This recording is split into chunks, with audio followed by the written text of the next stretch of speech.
আসসালামু আলাইকুম দর্শক, আর কিচেনে আপনাদের সবাইকে স্বাগতম। আবারও হাজির হয়ে গেলাম নতুন আরেকটি রেসিপি নিয়ে।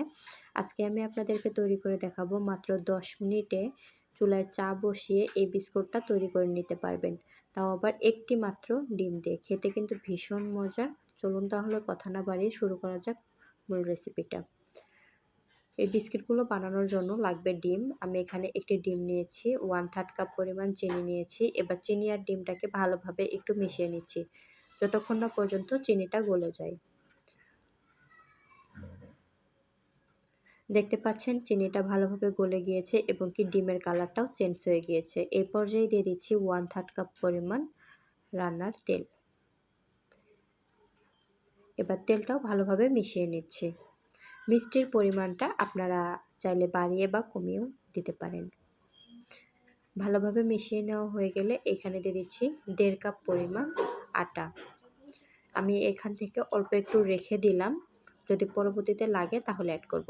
দিয়ে দিলাম 2 টেবিল চামচ পরিমাণ গুঁড়া দুধ, 1/2 চা চামচ পরিমাণ বেকিং পাউডার আর 1/2 চা চামচ পরিমাণ লবণ। এখানে গুঁড়া দুধটা যদি ব্যবহার করেন খেতে কিন্তু ভীষণ মজা লাগে, চেষ্টা করবেন গুঁড়া দুধটা দেওয়ার জন্য। এবার ভালোভাবে হাত দিয়ে মেখে নিচ্ছি। বাকি যে আটাটা রেখেছিলাম সেটাও দিয়ে দিলাম, দিয়ে ভালোভাবে একটি ডো তৈরি করে নিচ্ছি। ডোটা এইরকম এই পর্যায়ে আঠালো হবে। আমি এটাকে 5 মিনিটের জন্য রেস্টে রেখে দিচ্ছি, অর্থাৎ হাতটা ক্লিন করা আগ পর্যন্ত। হাতটাকে আমি ভালোভাবে ক্লিন করে নিয়েছি এবং হাতে সামান্য পরিমাণ তেল মেখে নিয়েছি। এবার সামান্য পরিমাণ ডো নিয়ে হাত দিয়ে এভাবে গোল বল বানিয়ে পরে লাম্বাটে শেপ দিয়ে একটু চাপ দিয়ে এভাবে ছুরি দিয়ে দাগ কেটে নিচ্ছি। তো আপনারা আপনাদের পছন্দ মতো ডিজাইনটা তৈরি করে নিতে পারেন। এগুলো কিন্তু তৈরি করে রেখে দেওয়া যাবে না, তাহলে শেপটা নষ্ট হয়ে যেতে পারে। সঙ্গে সঙ্গে তেলে ছেড়ে দিতে হবে। এ পর্যায়ে আমি বিস্কিটগুলোকে উল্টিয়ে পাল্টিয়ে ভেজে নিচ্ছি। চায়ের সঙ্গে এই বিস্কিটটা খেতে কিন্তু ভীষণ মজা হয়। আপনারা অবশ্যই একবার বাসায় ট্রাই করবেন। আমি উল্টিয়ে পাল্টিয়ে বিস্কুটগুলোকে ভেজে নিয়েছি। এ পর্যায়ে উঠিয়ে নিচ্ছি। আপনারা আপনাদের পছন্দ মতো কালার করে নিতে পারেন। আমি সুন্দর একটি কালার আসা আগ পর্যন্ত ভেজে নিয়েছি, দেখতে পাচ্ছেন।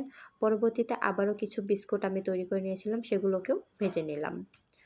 দেখতে পাচ্ছেন আমার সবগুলো বিস্কুট ভেজে নেওয়া হয়ে গিয়েছে। দেখুন মাশাআল্লাহ কতটা পরিমাণ সুন্দর লাগছে। এটা শুধু দেখতে সুন্দর না, খেতেও কিন্তু ভীষণ মজার হয়। আপনারা অবশ্যই একবার বাসায় ট্রাই করবেন। আমি আপনাদেরকে একটি বিস্কুট ভেঙে দেখাচ্ছি। দেখুন ভিতরটাও মাশাআল্লাহ কতটা পরিমাণ সুন্দর হয়েছে। দেখুন এপাশ ওপাশ দুই পাশেই কতটা সুন্দর একটি কালার এসেছে।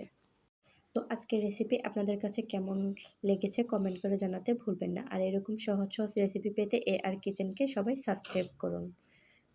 তো আজকের মতো এখানেই বিদায় নিচ্ছি। সবাই ভালো থাকবেন, সুস্থ থাকবেন। আল্লাহ হাফেজ।